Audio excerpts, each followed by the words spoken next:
안녕하세요. 난임 전문 간호사 라미라미입니다. 오늘은 MTHFR과 활성엽산 관계, 활성엽산과 호모시스테인에 대해서 알아보도록 하겠습니다. 시험관하기 시술 받으면서 사실 배아도 좋고 내막 두께나 양상도 괜찮은데 임신이 계속 착상이 되지 않으신 분들이 있어요. 이식을 3번, 4번, 5번 이상 했지만 반복적으로 착생이 실패 경험을 하시는 분들이 많이 있으시거든요. 그런 분들은 대부분 대체 원인이 뭘까라는 답답한 마음으로 원인을 너무 알고 싶어 하시고, 그래서 반복 착상 실패 검사 또는 습관성 유산 검사라는 것들을 하게 됩니다. 이 검사는 혈액 검사 항목으로 한 8가지, 많게는 10가지 정도가 있고요. 피 검사 항목들이에요. 그리고 이 피 검사 한 가지 한 가지마다 비용이 다 있어요. 그래서 좀 비용도 많이 들거든요. 그래서 피도 많이 뽑게 되지만 비용은 그 항목을 줄이면 줄이고 늘릴 수 있지만 대부분 60만 원에서 100만 원 그 사이에 비용이 드시는 것 같고요. 부부 염색체 검사, 유전자 검사를 할 경우에는 비용은 더 증가될 수 있습니다. 이 8가지 이상이 되는 이 많은 항목 중에 MTHFR이라는 유전자 검사가 있어요. 이 검사를 왜 하게 되면 미세 혈전이 생기는 유전자를 가지고 있는지, 그런 체질인지 보는 거거든요. 혈전이 생기는 그런 체질이라면 사실 배와 이제 이 모체, 엄마 사이에 혈류 소통이 원활해야 되거든요.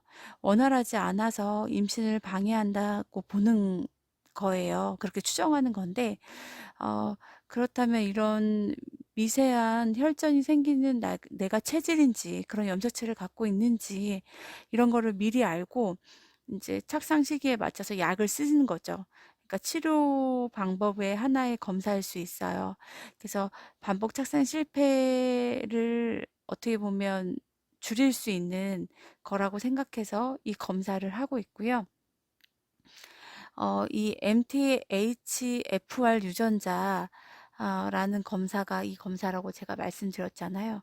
사실 8가지 항목 중에는 혈전과 관련된 검사들은 3-4가지 더 있어요. 더 있지만 흔히 많이 MTHFR 유전자를 검사를 했을 때 이상이 있는 CT형이나 TT형이 굉장히 많이 발견되고 실제로 많이 있으시거든요. 그래서 대부분 엽산 대사를 잘 못하고 있으니까 이런 CT형이나 TT형이 나오면 고용량의 엽산을 복용하십시오. 이렇게 처방이 이루어지고 있는데, 과연 이게 대체 무슨 유전자이기 때문에 이렇게 반복 착상 검사에 일 때 이런 검사를 하고 있고, 그리고 이게 CT형이나 TT형으로 나왔을 때 왜 엽산을 더 많이 먹어라, 활성엽산을 먹어라, 왜 이렇게 얘기하고 있는지, 그거에 대해서 오늘은 알아보도록 하겠습니다. MTH 유전자 검사는요, 멘틸렌 테트라하이드로폴레이트라는 그런 환원 요소의 유전자예요. 1번 염색체에 있고요. P36.22V에 존재합니다. 어, 그리고 이 검사는 대부분 어, MT, MTHFR-C 667번이랑 MT, MTHFR-A 1298번, 이게 굉장히 중요한 유전자인데요. 유의미한 역할을 준 유전자인데, 거기에서 더 많은 이제 의미를 하는 게 C667번의 유전자예요.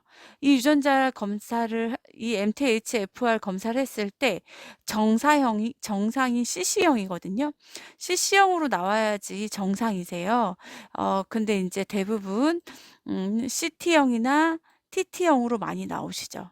이게 뭐면 부모가 한쪽 부모의 유전자에 돌연변이가 있는 경우에는 C677V가 CT형으로 되어 있고요. 이제 변이형으로 되는 거예요.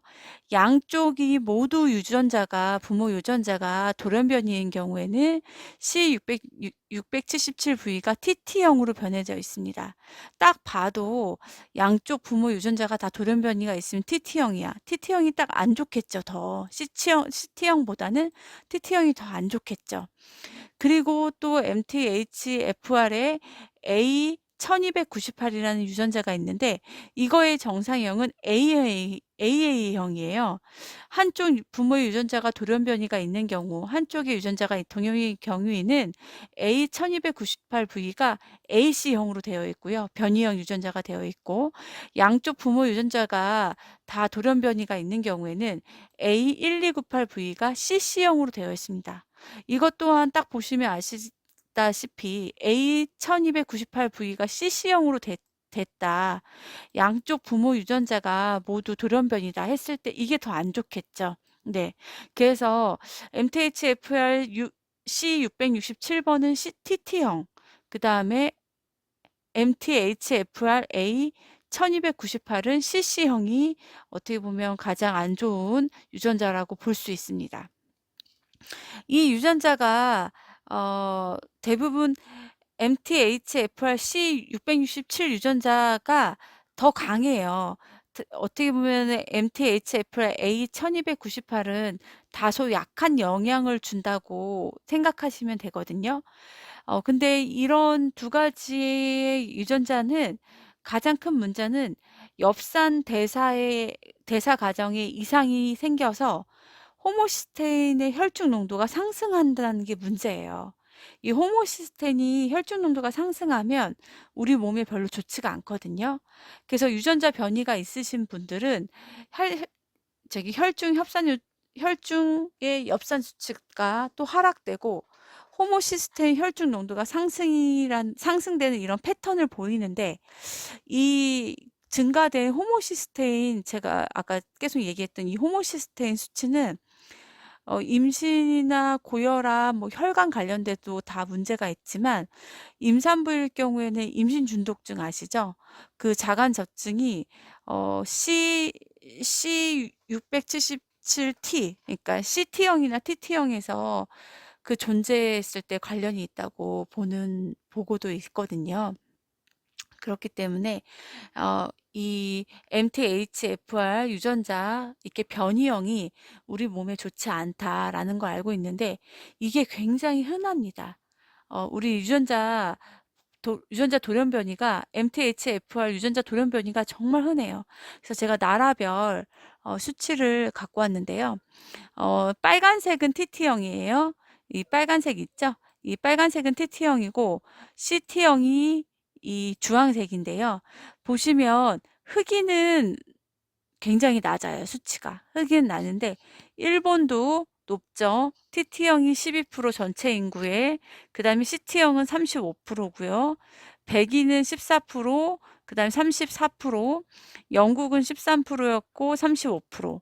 우리나라를 보면 우리나라가 일본보다 훨씬 더 높아요. 우리나라 그 유전자가 보면은 TT형은 전체 인구의 20%, 그 다음에 CT형은 40%나 됩니다.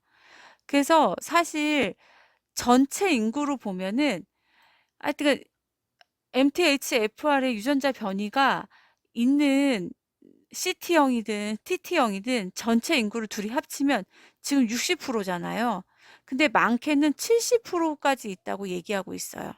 그러면 10명 중에 7명은 MTHFR의 유전자 변이형을 갖고 있는 거예요. 예, 그렇게 보다고 생각하면 돼요. 굉장히 크게 '어떡하지? 나 유전자 변이라는데.' 크게 걱정하실 필요 없다고 말씀을 드려야 되나? 그러니까 그거보다는 굉장히 흔한 거예요. 저도 MTHFR 검사를 안 해 봤거든요. 안 해 봤지만 검사를 했으면 저도 아마 '변이형으로 나오지 않을까. CT형 아니면 TT형으로 나올 수 있지 않을까?' 그런 생각을 해요. 그래서 그런 생각을 하기 때문에 약을 잘 챙겨 먹고 있습니다. 네. 그렇다면 이렇게 MTHFR의 변이형 유전자 변이형이 이렇게 많이 전 국민이 이렇게 많이 갖고 있는데 이 유전자가 우리 몸에서 어떤 기능을 하고 있고 어떤 문제가 발생될 수 있는 것인지 그거에 대해서 그 기전에 대해서 알아보도록 하겠습니다. 먼저 우리가 단백질을 섭취를 하게 되죠. 이 단백질 섭취를 하면 메치오딘으로 바뀌어요. 단백질이.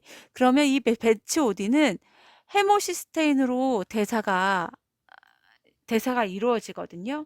그러니까 어떻게 보면은 우리가 단백질 섭취했을 때 메치오딘이 되고 메치오딘의 산물이 호모시스테인이에요. 그러니까 몸에서 쓰려고 대사를 이루어지는 거고요. 대사하는 과정에 호모시스테인은 그냥 생기는 것뿐이에요. 근데 이 호모시스테인이 되는데 이 호모시스테인은 어 우리가 엽산을 복용을 하잖아요. 이 호모시스테인은 비타민 B나 비타민 6를 통해서 요 두 개의 비타민의 우리가 복용을 하잖아요. 약으로만 복용하는 게 아니라 우리 음식물에 많은 비타민이 있잖아요. 비타민 B에 관련된 야채와 과일에 채소에 있거든요. 그거를 우리가 비타민으로 있든 좋은 야채와 과일을 우리가 먹게 되면 이 호모시스테인을 시스테인으로 대사를 시켜요. 그래서 이 시스테인은 나중에는 글루치톤인 글루치타온이라는 우리 몸에 굉장히 좋은 항산화 효의 성분이거든요. 그래서 좋게 우리 몸에 대사를 시키게 하는 아주 좋은 사이클을 하게 되죠. 그래서 이런 우리의 야채와 과일을 많이 잘 먹게 되면 단백질을 많이 섭취해도 이 메치오딘이 되고 이 호모시스테인이 우리 몸에 쌓이지 않고 시스테인으로 잘 대사가 돼서 배출이 이루어집니다. 근데 우리 몸에 쌓인 이 호모시스테인 있잖아요. 이 호모시스테인이 엽산과 또 연결이 되어 있어요. 이 엽산이 우리가 엽산을 먹죠. 엽산은 꼭 영양제뿐만이 아니라 우리의 야채와 과일에 많이 있습니다. 영양제도 있지만 그래서 비타민 B9이 엽산이거든요. 그래서 엽산을 먹으면 우리 몸에 그러면 이 엽산이 테트라하이드로폴레이트라는 THFR로 변해요. 이걸로 대사가 이루어지고 이 THFR이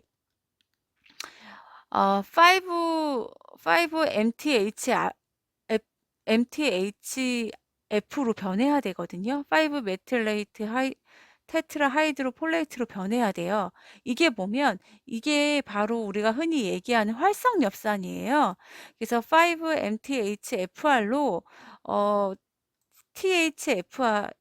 THF가 활성엽산으로 변해야 돼요.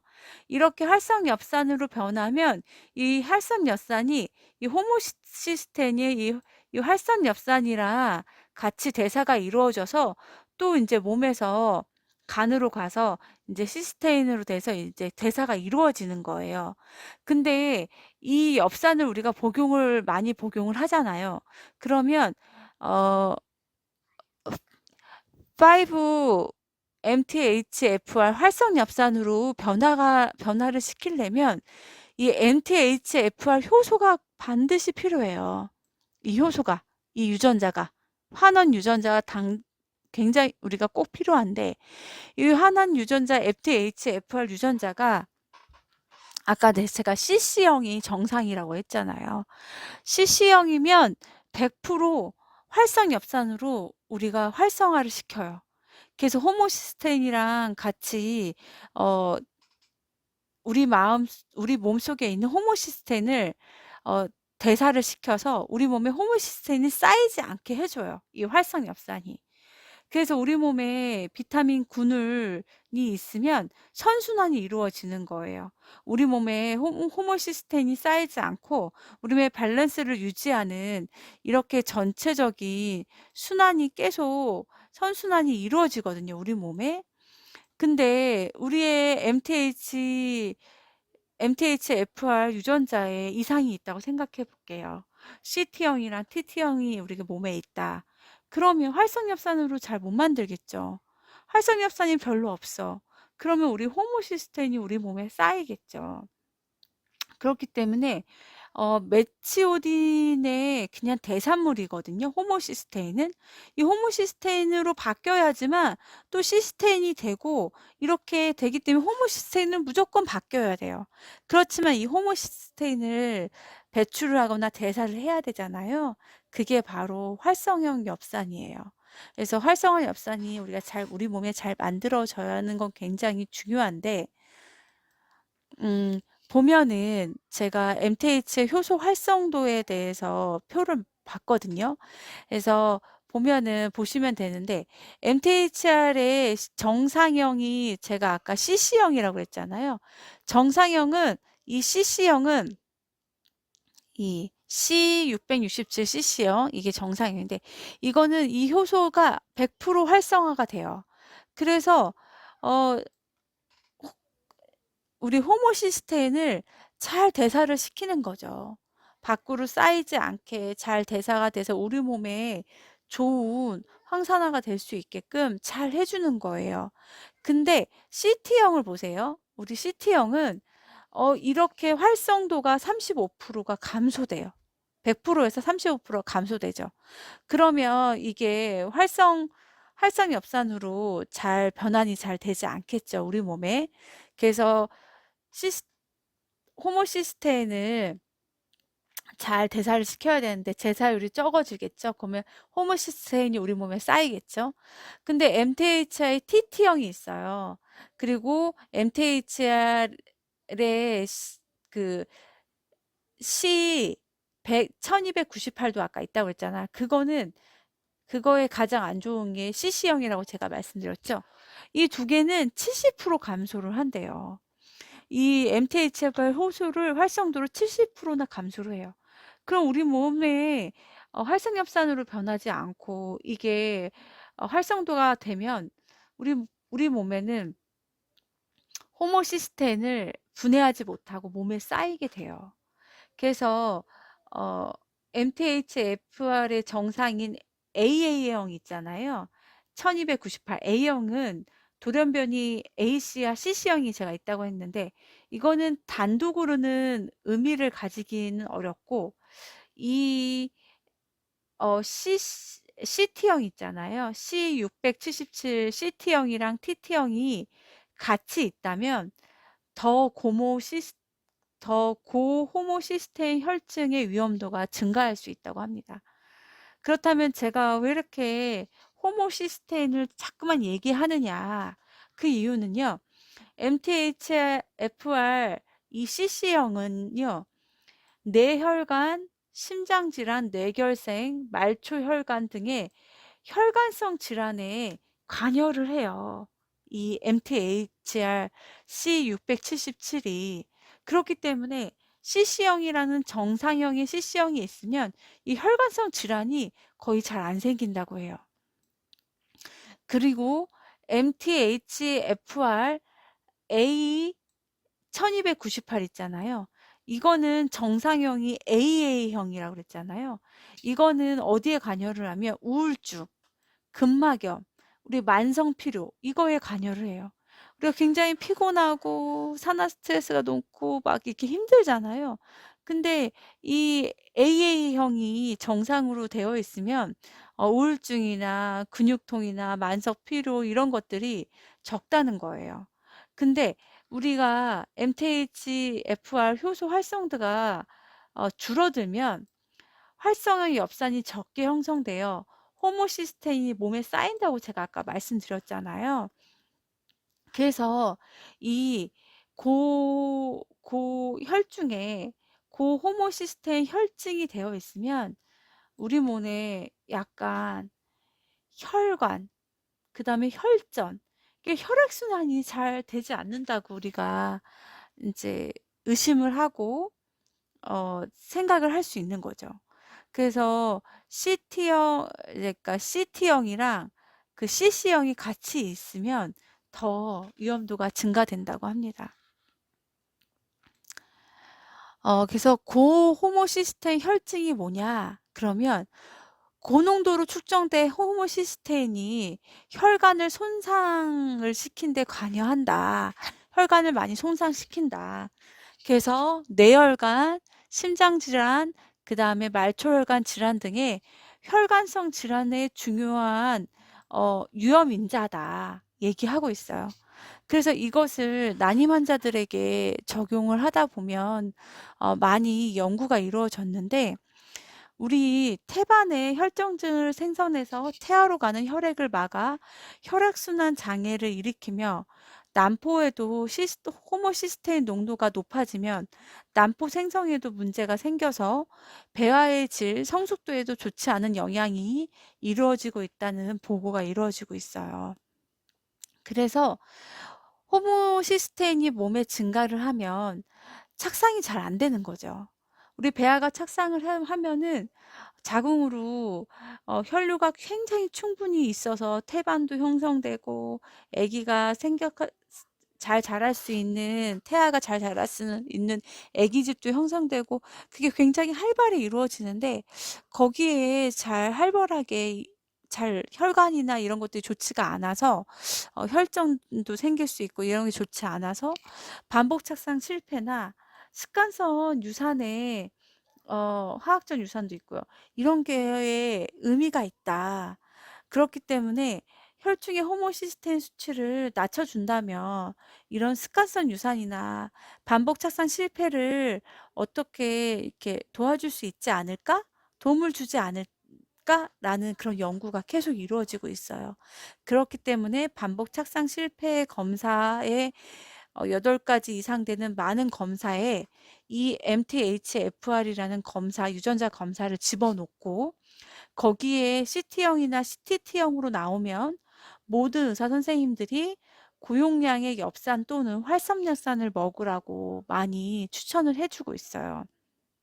왜 그러면 아무리 엽산이 똑같이 엽산을 800, 1000 마이크로그램을 먹는다고 해도 엽산 대사가 잘 이루어지지 않으니까 내 몸의 엽산이 줄어들겠죠.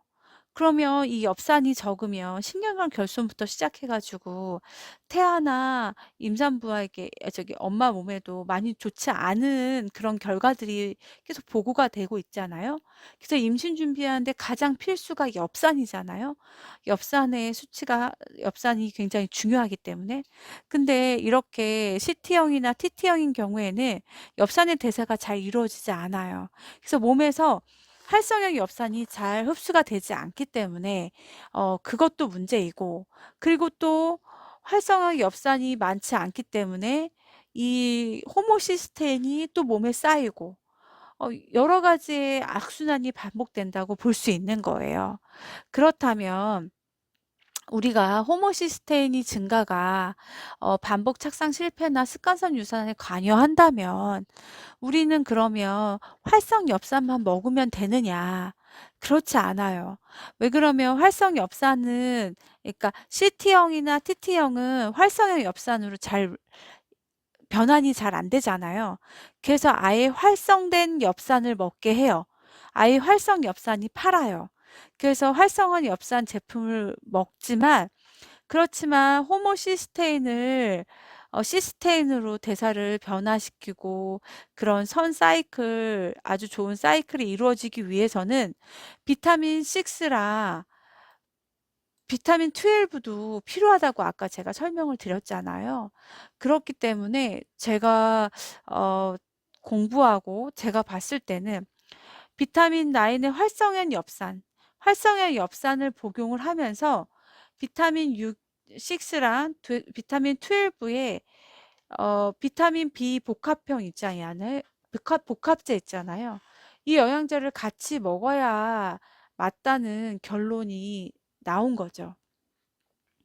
그렇기 때문에 우리 몸에 호모시스템이 몸에 쌓이지 않도록, 대사가 잘 이루어지도록, 몸의 사이클이 순환이 잘 되도록 하는 것이 굉장히 핵심이에요. 제가 말씀드리고 싶은 핵심은.